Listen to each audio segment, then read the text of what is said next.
What if I told you one African leader just launched a plan so bold it could turn deserts into breadbaskets? Traoré just shocked the world with a blueprint that could feed millions, and the West isn't ready for it. Breaking news from Burkina Faso. Captain Ibrahim Traoré has just revealed a revolutionary agriculture blueprint that's sending shockwaves across the world. With a focus on food sovereignty, local empowerment, and ending foreign dependency, this plan could transform the future of farming not only in Burkina Faso but across Africa. In this powerful video, we break down Traoré's game-changing agricultural strategy, its global implications, and why it has Western powers watching nervously as this Africa's path to true independence. Don't miss this in-depth look at a movement that could change history. Subscribe for more updates on African politics, economy, and leadership transformations. Burkina Faso's youth-led agricultural transformation, a comprehensive journey from crisis to empowerment. Chapter 1. A country in crisis, a vision takes root. Burkina Faso, a population of 23 million in West Africa landlocked nation, grapples with interwoven crises that have tested its resilience of its people for decades. Since 2015,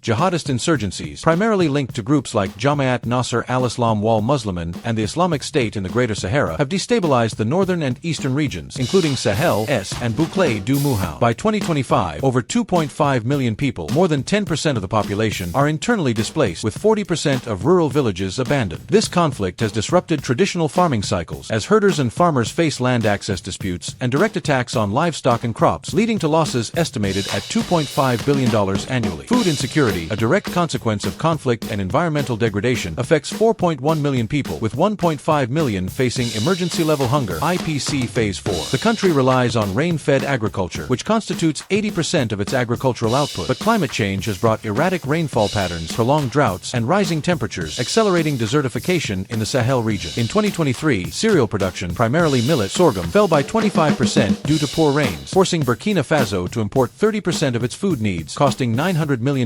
annually. Youth unemployment, at 32%, compounds the crisis, pushing young people toward urban slums, illegal migration to Europe, or, in extreme cases, recruitment by armed groups. In 2021, during a national dialogue on food sovereignty, a transformative vision emerged. The government, led by the Ministry of Agriculture and Youth, partnered with the African Development Bank, AFDB, the Food and Agriculture Organization, FAO, and local NGOs to launch the Youth Agripreneur Initiative, YAI, in March 2022. The YAI aimed to train 2,000 young Burkinabe, aged 18 to 35, in modern agricultural practices, equipping them with land, tools, and financing to lead a food security revolution. The initiative targeted 6 regions: Sahel, Centre-Nord, Bouclé du Mouhan, Haute-Bassins, and Centre, with a focus on conflict-affected and food-insecure areas. The vision was ambitious: to reduce food imports by 20% by 2030, create 10,000 direct and indirect jobs, and position youth as the backbone of a self-reliant agricultural economy. The YAI drew inspiration from Burkina Faso's cultural emphasis on community resilience and the legacy of Thomas Sankara, who championed agrarian reform in the 1980s. By empowering youth, the initiative sought to address unemployment, hunger, and instability simultaneously, laying the foundation for a new era of agricultural prosperity. Chapter 2. The training begins. The YAI selection process was rigorous yet inclusive, targeting 2,000 youth from diverse backgrounds, 50% from rural areas, 30% from urban centers, and 20% from displaced communities. Gender equity was prioritized, with 45% women participants, surpassing national averages for female involvement in formal training programs. Applicants underwent aptitude tests and interviews to assess their commitment to agriculture, with preference given to those with basic literacy and entrepreneurial potential. Training was conducted at 8 centers, including University of Ouagadougou, focused on agribusiness and digital tools; Rural Development Institute, Bobo Dioulasso, specialized in sustainable farming and livestock management; agricultural cooperative centers in Dori, Fadangurma, Banfora, and Gawa emphasized hands-on field training; mobile training units deployed to remote conflict zones to reach displaced youth. The 6-month curriculum was tailored to Burkina Faso's agroecological zones and market demands, covering climate-smart agriculture, techniques like zai pits, traditional soil restoration, drip irrigation, and drought-resistant varieties of millet, sorghum, and cowpeas. Trainees learned to use weather apps like Meteo Burkina for real-time climate data, soil health management, composting, intercropping, and agroforestry to combat soil degradation, which affects 65% of arable land; livestock and aquaculture, poultry farming, small ruminant rearing, and fish pond management to diversify income; agribusiness and marketing, budgeting, cooperative formation, and market linkage strategies. Trainees developed business plans, with top plans receiving seed funding; mechanization and technology, use of solar-powered pumps, small-scale tractors, and mobile apps like AgriPrice for market price tracking. Training combined classroom instruction, 30%, with practical fieldwork, 70%, on 50-hectare demonstration farms. Each center was equipped with greenhouses, irrigation systems, and seed banks. Instructors included 6 60 local agronomists, 20 international experts from the FAO and IFAD, and 30 successful Burkinabe farmers who shared practical insights. Peer learning was encouraged through group projects such as designing irrigation systems or marketing cooperatives. By December 2024, 1,600 youth had graduated, with 400 more in training. Retention rates were high at 90% despite challenges like insecurity near northern centers. Graduates formed 200 cooperatives, fostering collaboration and resource sharing. The program's success drew praise from the AFDB, which committed an additional $10 million in 2024 to expand training facilities. Chapter 3: Returning Home to Build. Upon graduation, each participant received a starter kit valued at $500, including high-yield seeds, maize, rice, or vegetables, hand tools and small mechanized equipment, e.g. motorized tillers, organic fertilizers, and pest control inputs. Access to microcredit at 3% interest through partnerships with EcoBank and local credit unions. The government allocated 12,000 hectares of arable land across 6 regions, with each graduate receiving 2 to 5 hectares based on their business plan. Land was secured through community agreements, with traditional leaders playing a mediating role. In conflict zones like Sahel and S, the military established 10 secure farming zones, each spanning 500 hectares, with patrols and fence perimeters to protect farmers. Consider Suleiman, a 27-year-old from Centre-Nord. After losing his family's farm to conflict, he joined the YAI and specialized in rice cultivation. Returning to his village in 2024, he received 4 hectares and a $1,000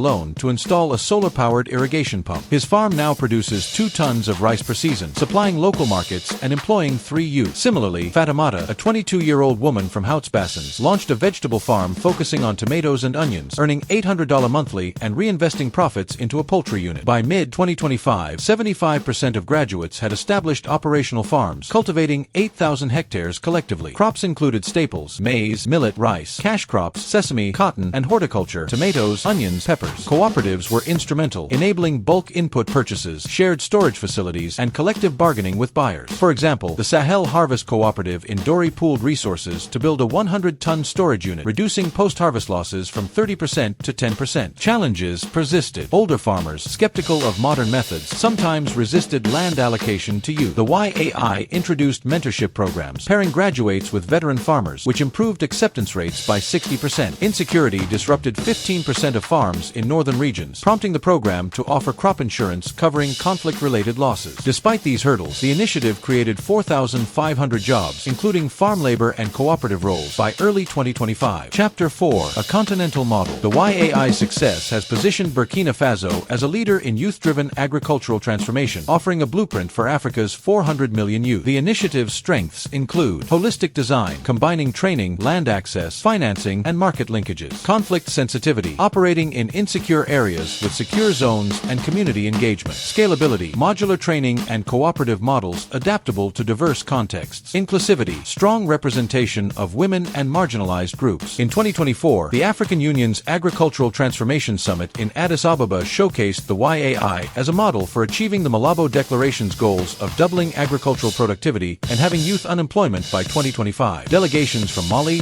Niger, Chad, and Somalia visited Burkina Faso to study the program, with Mali piloting a similar initiative in its Gao region. The FAO and IFAD are developing a $200 million Africa Agripreneur Fund to replicate the YAI in 10 countries by 2030, targeting 500,000 youth. The initiative aligns with regional frameworks like the Comprehensive African Agricultural Development Program (CAD) and the African Continental Free Trade Area (AFCFTA), which facilitates cross-border agricultural trade. Burkina Faso sesame and cashew exports, partly driven by YAI graduates, grew by 15% in 2024, signaling potential for regional markets. The program's emphasis on climate resilience also resonates across Africa, where 70% of agriculture is climate vulnerable. Chapter 5: The Reality Check. The YAI faces systemic and external challenges that test its sustainability. Security. Insurgent activity in 45% of Burkina Faso's territory disrupts farming, with 200 farms abandoned in Sahel and Est regions in 2024. Secure zones cover only 15% of allocated land, and military protection strains national resources. The YAI has introduced satellite-based early warning systems and community watch groups, but these measures reach only 30% of farms. Climate change. Rising temperatures 2 to 3 degrees Celsius above baseline and a 25% decline in rainfall since 2010 reduce yields for rain-fed by 35% of crops. Scaling up irrigation, currently available to 12% of farms, requires $1.5 billion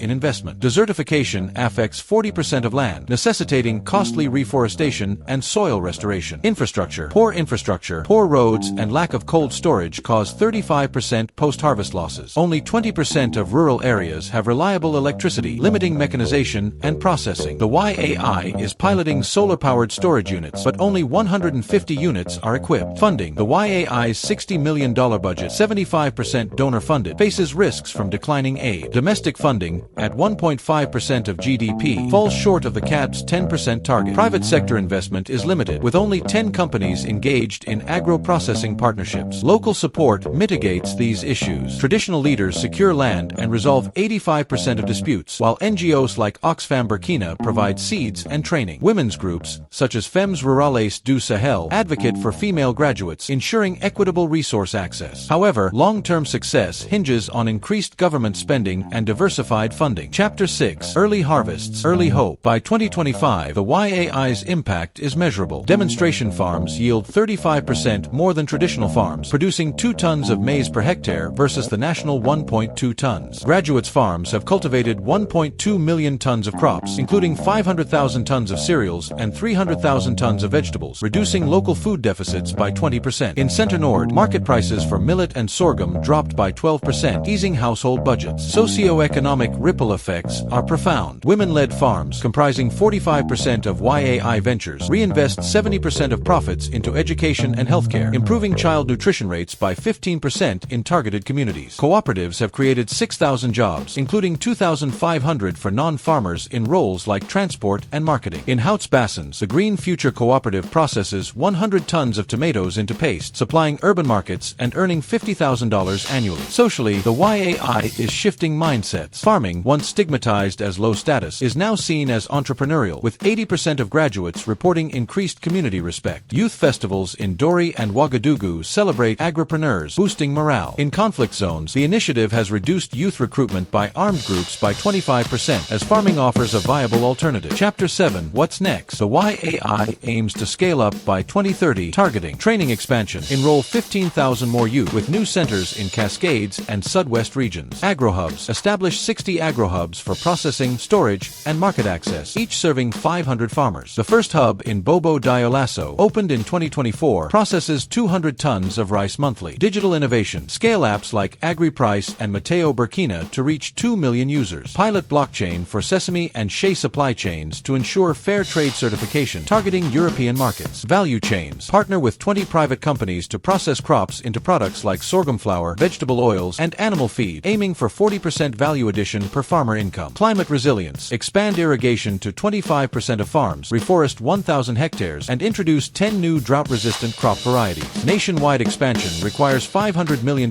with the government lobbying for 10% GDP allocation to agriculture by 2035. Public-private partnerships, like those with Sofitex for cotton processing, will drive investment. International donors, including the World Bank and GIZ, are exploring a $150 million grant for 2026 to 2030. If sustained, the YAI could reduce Burkina Faso's food imports by 60% and create 1.5 million jobs by 2035. Its success could catalyze a continent-wide youth agricultural revolution, positioning Africa to feed itself and the world in an era of global food uncertainty. Challenging neo-colonial economic structures. By processing crops locally, Traoré disrupts the global trade system that benefits Western corporations. For example, France, a major importer of Burkina Faso's raw cotton and gold, loses economic leverage as local processing grows. This aligns with Kwame Nkrumah's vision of industrialization, potentially inspiring countries like Ghana and Ethiopia to prioritize value addition. Strengthening regional alliances. The AES, formed by Burkina Faso, Mali, and Niger in 2023, promotes regional trade and security outside Western-dominated frameworks like ECOWAS. Traoré's agricultural exports, particularly processed goods, leverage AFCFTA to access 1.3 billion consumers, boosting intra-African trade, currently 15% of total trade. This shift reduces dependence on Western markets, reshaping global supply chains. Inspiring Pan-African youth movements. Traoré's rhetoric and actions resonate with Africa's youth, who see him as a modern Thomas Sankara. Protests in Ghana and Liberia on April 30, 2025, under the Hands Off AES banner, reflect continental solidarity. His focus on youth-led agriculture could ignite similar movements in countries like Nigeria, where 70% of the population is under 30. Section 3. Why Western powers are watching nervously. Traoré's strategy, coupled with his anti-imperialist stance, alarms Western powers for several reasons. Rejection of Western financial financial influence. Traoré's refusal of IMF and World Bank loans, which often impose austerity and privatization, challenges Western financial hegemony. By funding agriculture through nationalized gold reserves, $80 million,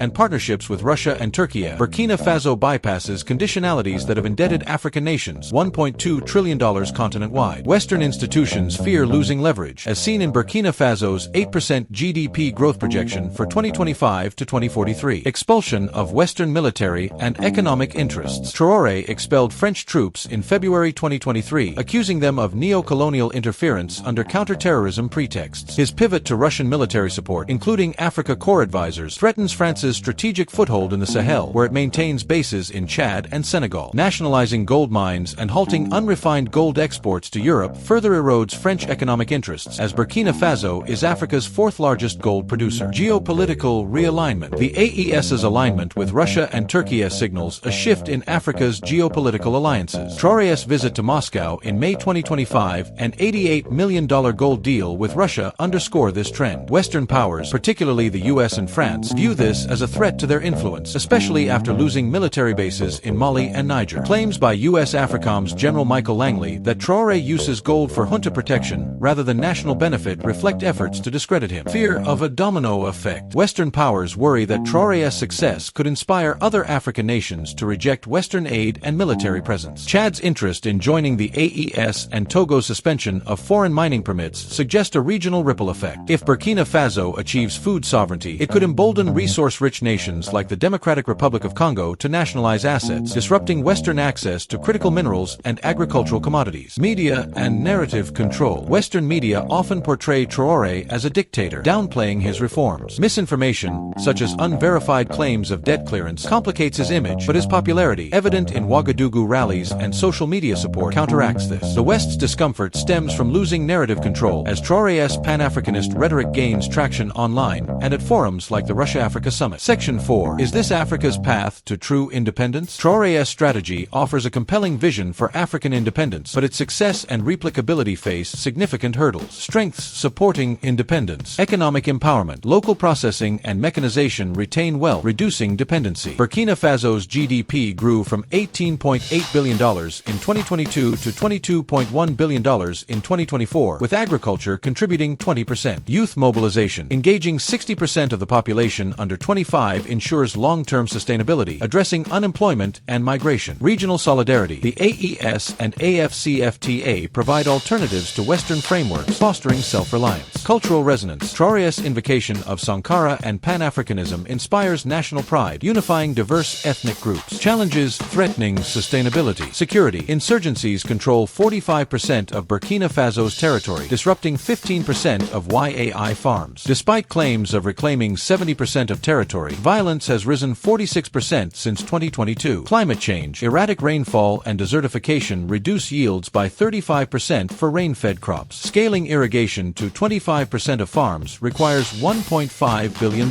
Funding. The $60 million YAI budget, 75% donor-funded, faces risks as Western aid declines. Domestic revenue from gold, $80 million, is insufficient for nationwide expansion. Political instability. Multiple coup attempts since 2022, including one in April 2025, threaten continuity. Traoré's extended rule until 2029 raises concerns about democratic backsliding. Prospects for Africa. Burkina Faso's strategy is a partial blueprint for independence, but its replicability depends on context. Resource-rich nations with strong governance like Botswana could adopt processing and youth engagement models. However, conflict-prone or heavily indebted countries like South Sudan face structural barriers. Traoré's rejection of Western aid is bold but risky. Hybrid models blending local funding with selective partnerships, e.g. China's infrastructure investments, may be more sustainable. The AES's success hinges on economic integration and security cooperation, but its exit from ECOWAS limits regional trade access. Conclusion. A revolutionary experiment with global stakes. Ibrahim Traoré's agricultural strategy is a daring attempt to break Burkina Faso's cycle of dependency, hunger, and instability. By prioritizing mechanization, processing, water infrastructure, and youth, he has achieved tangible gains: 20% production increases, 10% import reductions, and 6,000 jobs created. Its global implications, challenging neo-colonial trade, inspiring Pan-Africanism, and realigning geopolitics, make it a pivotal experiment. Western powers' unease reflects their diminishing influence, as Traoré's alliances with Russia and Turkey and nationalization policies disrupt long-standing economic and military dominance. Yet, debt, security threats, climate challenges, and funding gaps temper optimism. Whether this is Africa's path to true independence depends on Traoré's ability to sustain reforms amid internal and external pressures. If successful, Burkina Faso could redefine African sovereignty, proving that a resource-rich continent can feed itself and thrive without Western patronage. For now, the world watches as the land of upright people charts its course, with Traoré's vision igniting hope and fear in equal measure.